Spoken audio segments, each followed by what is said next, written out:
This evening, in many respects, feels like it's been a long time coming. This has been an opportunity area framework which has been a long time coming, but I would argue that it comes to fruition and is published at a fantastic time.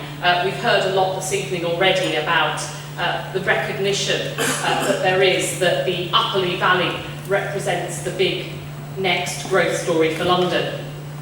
And I think it's right this evening that we've all been invited as borough leaders to speak about our own places, and indeed I'll come on to that. But I'm very clear that we need to hold on to the combined opportunity represented by Haringey, Enfield and Waltham Forest, because as in so many areas of life, we know that the whole is greater than the sum of the parts. So although I'm going to go on to talk about Tottenham particularly, I do want us to hold on to the opportunity that the document that we launched this evening represents in totality. Thinking about the picture in Tottenham, we believe, and I'm quite convinced of the fact, that Tottenham will play a major role in shaping the future of North London. We know that we have all of the necessary preconditions to deliver growth. We've heard a lot about the transport connectivity, the potential transport connectivity, and the way in which that will be enhanced in the coming years. We know that we're connected to the jobs. In some parts of Tottenham, we're already on the Victoria line. In other parts, that connectivity is to come. We know that there's existing investment, which I'll go on to talk about in just a moment, that across the borough, certainly my own borough, strong political and organisational leadership, but across the three boroughs, I think it's true to say that we have strong, stable political and managerial leadership in local authorities. And I think it's fair also to say that we're all demonstrating a very clear, open for business attitude, which I would argue is absolutely necessary in these sorts of economic times. Turning to Tottenham, we know that we have low land values. We would argue in Haringey that that is very much an opportunity, but we know that many of our current schemes, while looking marginal, that the public sector has sent a strong signal to the market through the government-backed £500 million borrowing guarantee that housing and transport opportunities will come out of the ground and will be brought forward. Growth in Tottenham will bring significant benefits not only to existing and future residents of Haringey, but benefits to the wider London, Stansted, Cambridge corridor, and Greg's here this evening representing the corridor, and to London as a whole. In terms of our own numbers, we think that in the Tottenham area, on a very conservative estimate, we're able to deliver 10,000 homes, 5,000 jobs, and 1 million square feet of commercial and employment space, which will, I'm sure, mark Tottenham firmly as a place of both enterprise and aspiration, and that's what the residents of my borough demonstrate to me every day of the week, that they do aspire, and that we simply as the local authority need to be creating the conditions in partnership with many of you in this room.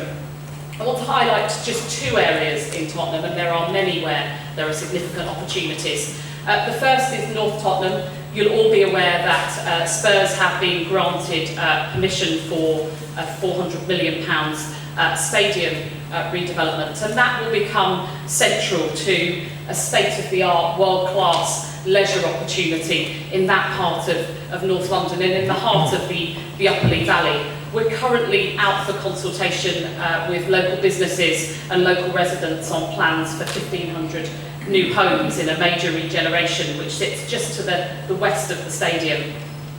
The other area, and it's already been mentioned, where huge opportunity exists is Tottenham Hale.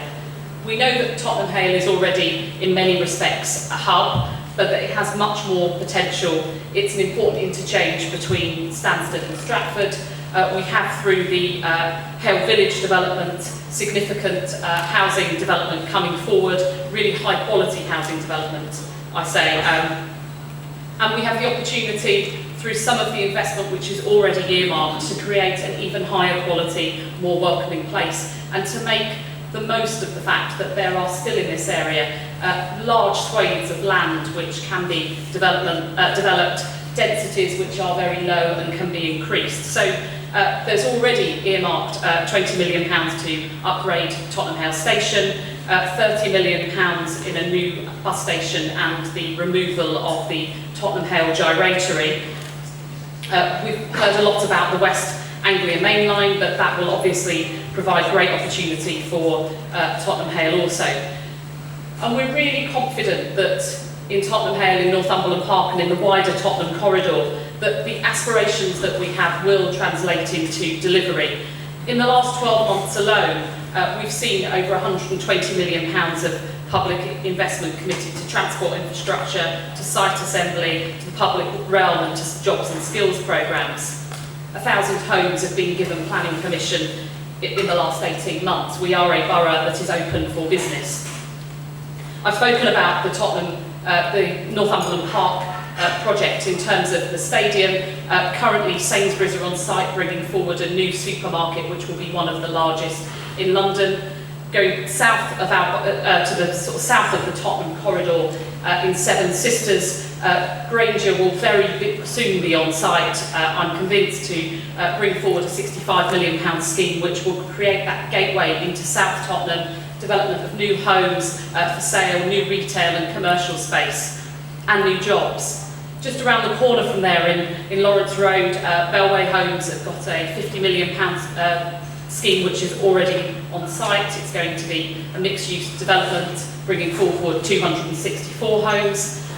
Again, going north, just near the Enfield border, Newlon are bringing forward a £50 million scheme at Brook House, which will include a new free school and 220 new homes. And then turning again to Tottenham Hale, we're on site and fast moving on the Hale Village Pavilions, 140 private new homes overlooking the Lee Valley Park. So there is a lot ongoing in Tottenham.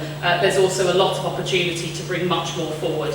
And all of this future growth is underpinned by the £500 million borrowing guarantee, which will reduce risk and support investment.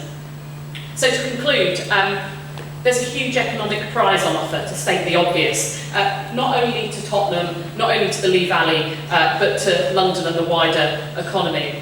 And from my perspective, what's really important for me as a politician is that there's a huge social prize on offer. There's an opportunity to create the sorts of high skills economy that we want to see in Haringey, to connect people to the opportunities on their doorstep in the City of London, to connect people to the future growth of Stansted and the jobs that will be on offer there, and fundamentally to deliver what people in my borough want to see, a mixed economy of homes, a decent private rented sector, a new private rented model, homes for sale, homes for rent, and to ensure that Tottenham, as we move forward, becomes a place where more and more and future generations can look to it as a destination of choice, as a place where they choose to come and live and raise their children. So I will leave my comments there, just to say that we will be launching an investment and development framework later this year.